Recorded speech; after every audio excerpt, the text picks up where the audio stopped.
সকল শরণার্থীগণ, আসসালামু আলাইকুম। প্রতি বছর মে মাসের এই দিনটি আমাদের পরিবারে আসে এক বেদনা বিধুর স্মৃতি নিয়ে। এই দিনে শুধু আমাদের পরিবার নয়, বরং সমগ্র দেশই হয়ে উঠে পড়েছিল বেদনার্ত ও অভিভাবকহীন।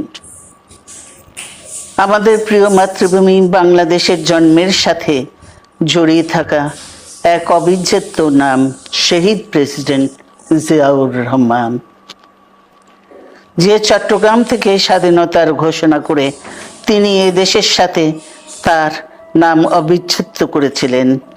সেই চট্টগ্রামেই এক সফল, সৎ, দূরদর্শী ও প্রকৃত দেশপ্রেমিক প্রেসিডেন্ট হিসেবে নিজের জীবন উৎসর্গ করেছেন।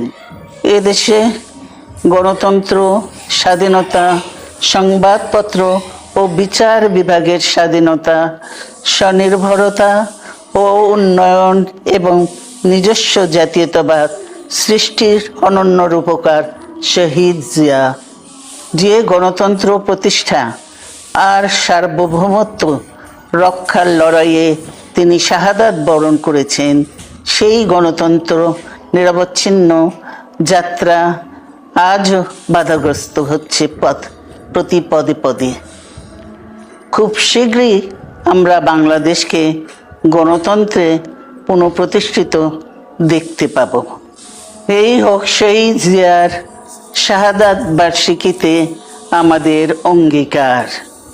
এই লক্ষ্যে সুশৃঙ্খলভাবে এগিয়ে চলার জন্য আমি বিএনপির সকল পর্যায়ের নেতা কর্মী ও দেশবাসীর প্রতি আহ্বান জানাচ্ছি। মনে রাখবেন, সবার জন্য গণতন্ত্র ও উন্নয়নের মাধ্যমে সকল সমস্যার সমাধানের যে রাজনীতি শহীদ জিয়া রেখে গেছেন, তা বাস্তবায়নের মাধ্যমে তার প্রতি শ্রদ্ধা জানাতে হবে।